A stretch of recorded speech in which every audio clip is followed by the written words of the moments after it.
Assalamualaikum warahmatullahi wabarakatuh. Hadirin sahabat subscribe yang dirahmati oleh Allah SWT, mari kita tujukan diri kita untuk mendengarkan satu kisah, yaitu kisah gaji Sayyidina Umar radhiyallahu anhu dari Baitul Mal. Sayyidina Umar radhiyallahu anhu juga seorang pedagang.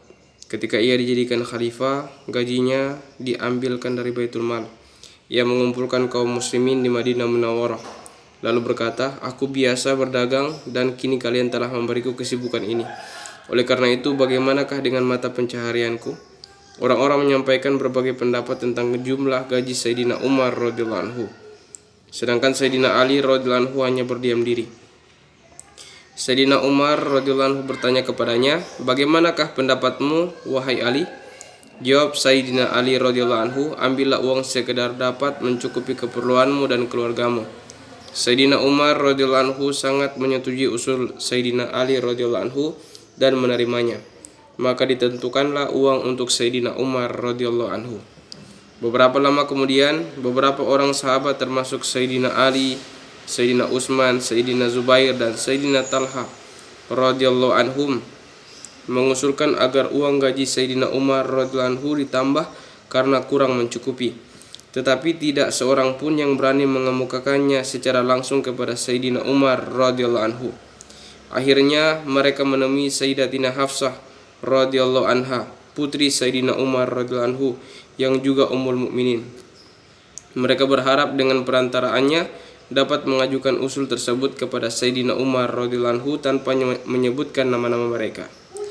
Ketika Sayyidatina Hafsah radhiyallahu anha mengajukan usul tersebut, maka nampak raut marah pada wajah Sayyidina Umar radhiyallahu anhu.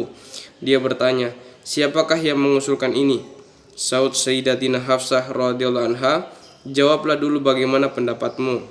Sayyidina Umar radhiyallahu anhu berkata, "Andaikan aku tahu siapa mereka, niscaya aku akan menampar wajah mereka."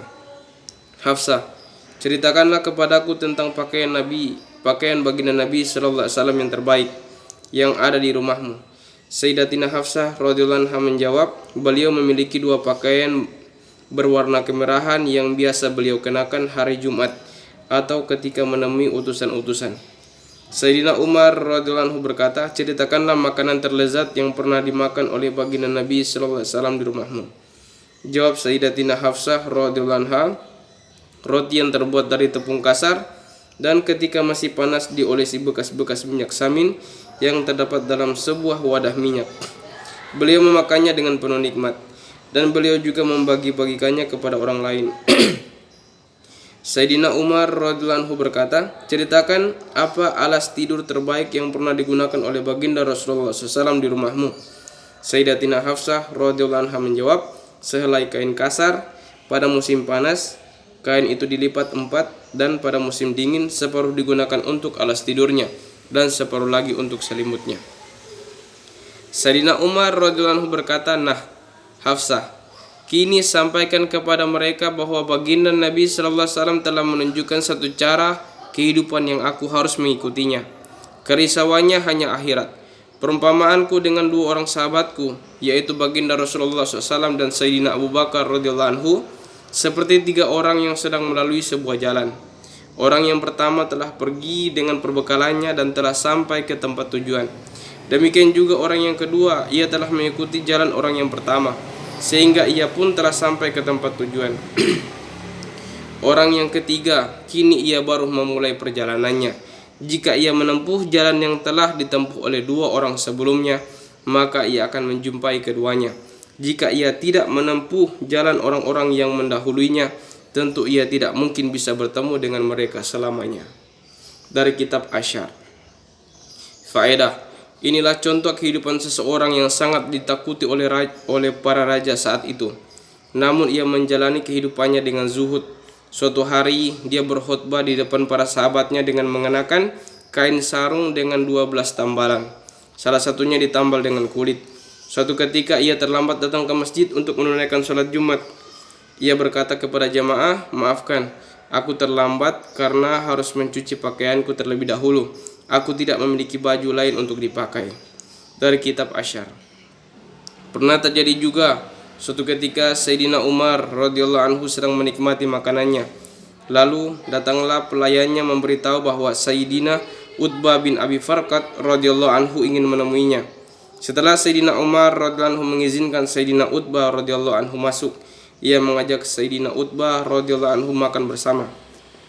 Sayyidina Utbah radhiyallahu anhu pun menerima tawaran itu. Tetapi roti yang dihidangkan adalah roti tebal dan keras sehingga sulit ditelan. Ia bertanya, "Mengapa engkau tidak menggunakan tepung halus untuk roti?" Jawab Sayyidina Umar radhiyallahu anhu, "Apakah semua orang Islam mampu memakan roti dari tepung halus?" Saud Sayyidina Utbah radhiyallahu anhu, "Tidak semua." Sayyidina Umar radhiyallahu anhu berkata, "Tampaknya kamu ingin agar aku menghabiskan kelezatan hidupku hanya di dunia ini, sehingga aku tidak dapat bagian di akhirat." Dari kitab Usudul Ghabah. Kisah-kisah seperti ini bukan hanya berjumlah ratusan atau ribuan, tetapi ratusan ribu. Kini umat Islam sudah tentu tidak bisa mencontoh kehidupan mereka, karena tidak memiliki kemampuan baik dari segi lahiriah maupun batiniah. Oleh karena itu, pada zaman sekarang, para ahli tasawuf tidak mengizinkan bermujahadah seperti itu, karena hal itu dapat semakin melemahkan diri kita yang memang sejak awal lemah. Sedangkan para sahabat radhiyallahu anhum telah diberi kekuatan yang istimewa oleh Allah SWT. Yang penting kita memiliki keinginan dan cita-cita untuk mengikuti langkah mereka. Hal itu dapat mengurangi kemalasan, menundukkan pandangan sedikit ke bawah, dan menciptakan keseimbangan yang sesuai dengan zaman ini.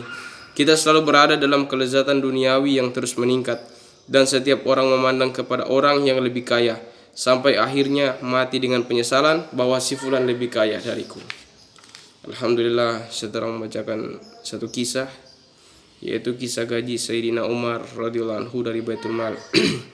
Mudah-mudahan apa yang kita dengarkan ini kita niat amal dan sampaikan kepada orang yang belum sempat mendengarnya. Untuk lebih sempurnanya majelis ini, kita tutup dengan doa akhir majelis. Subhanallah bihamdihi, subhanallah wa bihamdika, asyhadu an la ilaha illa anta, astaghfiruka wa atubu ilaik.